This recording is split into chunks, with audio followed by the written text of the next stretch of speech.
Chapter 25. The Dollhouse. "I am not lost," said Stanley indignantly. "A member of the Secret Rat Service is never lost. I am merely reassessing the direction."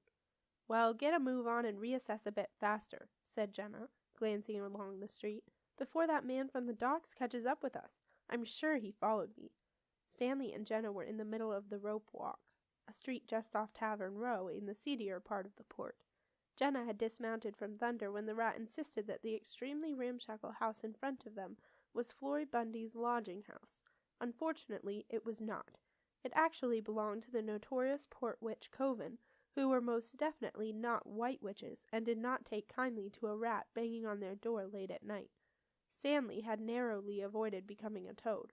It was only Jenna's speedy intervention with a silver half-crown, which she gave the witch to buy back the toad spell that had saved him. "I don't understand it," Stanley muttered a little shakily, running his paws over his face just to make sure he still had rat fur and not toad warts. "I was sure that was Florrie's place." "Maybe it was," said Jenna disconsolately. "Maybe the witches changed her into a toad too." The street was busy with people coming and going. A late-night circus performance was taking place on a field just outside the port, and noisily chattering circus-goers were pushing past Jenna, Thunder, and Stanley. Out of the chat, two familiar voices reached Jenna's ears. "But she said, 'Don't go to the circus.'" "Oh, come on, it'll be fun. You're not going to take any notice of all that rubbish she told us, are you?" Jenna knew those voices. She scanned the crowd but could see nothing.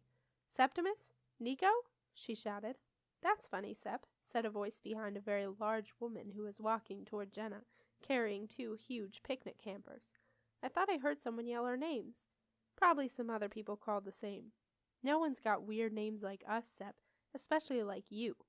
"Well, Nico is pretty peculiar if you ask me. At least mine means something." Now Jenna was sure, and suddenly there was Septimus's straw-colored hair bobbing around behind one of the picnic hampers. She darted forward and grabbed him. "Septimus!" she yelled. "It's you! Oh, Sep!" Septimus stared at Jenna. He could not believe his eyes. "Jen?" he gasped. "But, hey, Jen! Oh, you're all right. You're safe, and you really are here. I don't believe it." Jenna swung Septimus around in a bear hug. Then Nico pounced on them both and nearly squashed them. Hey, we found you. We found you. Are you okay, Jen? What happened?" "Tell you later." "Hey, is he with you?" Jenna had noticed Wolf Boy. He had hung back from the reunion and looked a little lost. "Yep, tell you later," Nico said with a grin. "Look, would you mind getting off my tail?" Stanley asked Nico, who in his excitement had stepped on the rat. Nico glanced down. Stanley glared up at him. "It hurts," he said. "You've got very heavy feet." "Sorry," said Nico. He moved his boot. "Hey, look, Jen. It's the message rat." "Secret rat," Stanley corrected. "Go anywhere, do anything." "Except find Florrie Bundy's lodging house," said Jenna. "Found it," declared Stanley, pointing to a garish building with all the bricks painted in different colors, next to the witch's house.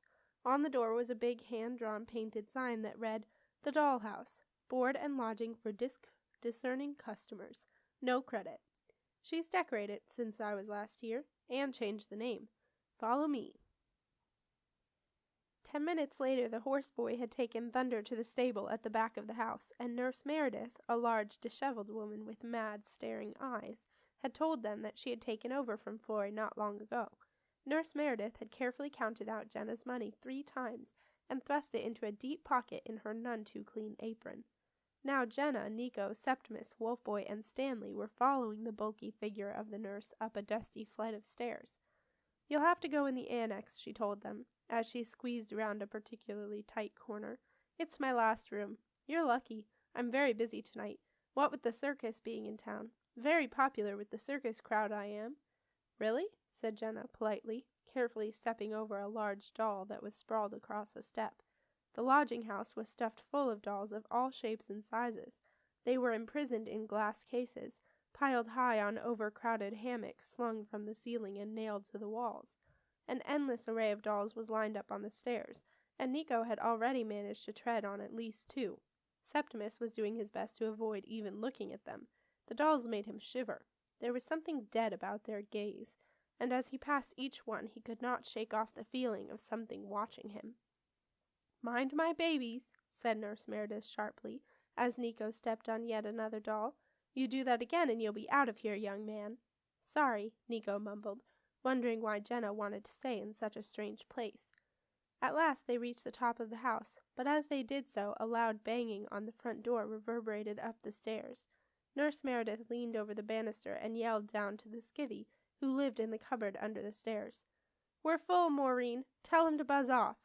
Maureen scuttled off to open the door. Jenna looked down, curious to see who on earth would want to stay in the dollhouse. As the thin, timid skivvy pulled the door open, Jenna gasped and jumped back into the shadows. Standing on the doorstep was the figure she had dreaded seeing, the stranger from the docks. What's wrong, Jen? Nico whispered. That man at the door. He followed me from the docks. He's after me. Who is he, Jen? I don't know, but I think he must have something to do with Simon. Well, I don't care who he is to do with, Missy, snapped Nurse Meredith. He's not staying here tonight. Far below them, Maureen's reedy voice could be heard. I'm sorry, sir, we are full tonight. The stranger's voice was breathless and a little agitated. I do not wish to stay, miss. I was only inquiring. I was told that a young lady with a horse was staying. Tell him to buzz off, Maureen, the nurse yelled down. Sorry, sir. Buzz off, please, said Maureen apologetically and closed the door firmly. To Jenna's dismay, the stranger continued to bang on the door, but Nurse Meredith was having none of it.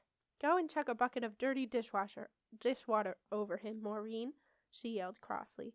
Maureen went to do her bidding, and Nurse Meredith turned her attention to her latest guest.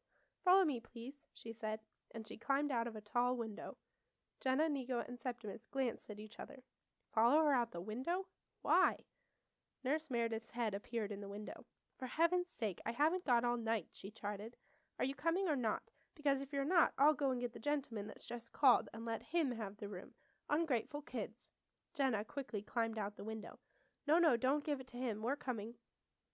The annex was reached by a narrow wooden bridge which spanned the gap between the dollhouse and the house next door. Septimus only managed to get across by holding on to Wolf Boy and not looking down into the precipitous gap between the two houses. At the end of the bridge, Nurse Meredith threw open another window. It's in there. Squeeze past and climb in on your own. I can't be doing with clambering in and out of windows all night. Septimus thought that squeezing past Nurse Meredith on a narrow bridge that wobbled with every step was even more terrifying than being surrounded by wolverines. But Jenna pulled him and Nico pushed him, until with trembling legs he fell through the open annex window and lay on the floor, shaking and staring up at the stained ceiling. That was it now, Septimus decided. He would have to stay in the annex room forever. There was no way he could ever walk back across that bridge. Once they were all in the room, Nurse Meredith peered in. House rules are on the door, she told them. Any infringements and you'll be out. Got that? They nodded. Nurse Meredith continued in a business-like tone. Breakfast is served only between 7 o'clock and 10 minutes past. There is hot water between 4 and 4:30 in the afternoon only. No fires allowed, no singing, no dancing. Residents in the annex are reminded that, although they remain guests of the dollhouse, they are actually staying in the property of the Port Witch Coven and do so at their own risk. The management of the dollhouse cannot be held responsible for any consequences arising from this arrangement. Oh yes, and do you want the rat for supper? I don't think he'd stretch any further than a bit of soup, but Maureen could rustle you up some if you like. We're partial to rat soup, are Maureen and I. I'll take him down, shall I? No, gasped Jenna, grabbing hold of Stanley. I mean, thank you, it's very kind of you, but we're not very hungry. Shame. Well, maybe for breakfast then. Good night. Nurse Meredith slammed the window shut and wobbled back across the bridge to the dollhouse. Nice place, Jen. Nico grinned.